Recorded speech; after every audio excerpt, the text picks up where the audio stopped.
Biscuits de baobab, granulés de mil au tamarin, tomates concentrées, boissons à base de fruits, nous sommes à l'unité de transformation de Scoop Utile, la société coopérative de l'Union des transformatrices et innovatrices ivoiriennes pour le leadership économique. Parce que quand on a mis au soleil, la poussière et tout ça, donc on met là pour faire chauffer, pour débactériser.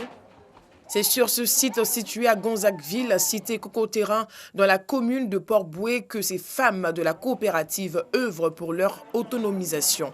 Leur créneau, la transformation des produits locaux, dont les céréales. Nous avons travaillé sur l'élaboration de beaucoup de recettes. Il y en a plus d'une centaine, mais à partir de tous les produits locaux, que ce soit les céréales, les fruits de la cueillette tels que le baobab, le tamarin, le néré. Nous avons travaillé avec les céréales, nous avons travaillé avec les féculents, les tubercules, les produits de maraîchers pour sortir des recettes mais qui vont rentrer dans la consommation des Ivoiriens. Parce qu'il faut transformer, mais transformer utile. Ce mardi, elles ont reçu la visite de la secrétaire d'État chargée de l'autonomisation des femmes, accompagnée du représentant du ministre de la promotion des PME.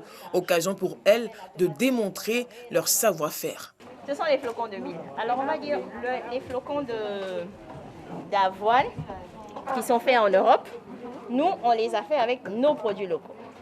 Donc on a fait les flocons de mil, les flocons de sorgho, blanc, rouge, les flocons de maïs, les flocons de riz. Mais là, en ce moment, on est focus sur les flocons de mil pour la formation. Surnommées les lionnes, signe de leur dévouement pour le travail, ces femmes reçoivent des formations gratuites dans cette unité de transformation afin d'être affectées dans les autres unités de la coopération, dont la maison de la transformatrice de Korogo et de Zionoula, ou de s'installer à leur propre compte. J'ai une supérieure qui m'a formée. Bon, en tout cas, elle m'a très bien formée. Pour le moment, je n'ai pas de soucis avec ça. Je suis bien formée.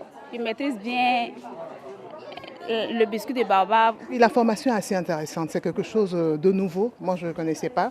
C'est vrai qu'avant, j'en achetais. Et puis après, l'idée de la présidente m'a plu. Et c'est comme ça que j'ai intégré la Scoop pour en savoir davantage, pour apprendre un peu plus. Malgré leur volonté de se prendre en charge, les lionnes sont confrontées à des difficultés liées au manque de matériel. Nous avons vraiment besoin du matériel pour travailler. Mais vraiment, c'est d'abord ça notre premier souci. Et puis, il nous faudra aussi un peu de, on va dire un peu de liquide pour faire le fond de roulement. On n'arrive même pas à satisfaire le marché. C'est très frustrant. Quand un client vient vous demander est-ce que vous avez des flocons de mil que vous ne pouvez pas lui donner, simplement parce que la production est encore laborieuse. Pourtant, les machines existent pour ça. On a juste besoin de moyens pour avoir ces machines. Miss Belmondo Dogo, qui a fait de l'autonomisation des femmes son cheval de bataille, n'a pas hésité à se mettre à la tâche. Elle est venue répondre à leurs préoccupations. Ça demande de la patience, hein? Il y a déjà des projets pour les femmes dans la transformation parce que pour nous, le plus difficile, c'est la transformation, ce n'est pas la production. Parce que lorsque nos mamans et nos sœurs produisent, qu'elles n'arrivent pas à écouler la production, ça part en perte. Et amener cette valeur ajoutée au produit, donner une seconde vie à la production, pour nous, c'est ce qu'il y a de plus important. Et nous venons d'avoir promesse du ministère des Petites et Moyennes Entreprises pour l'accompagnement de ces femmes-là. Et nous suivrons le dossier avec le ministère.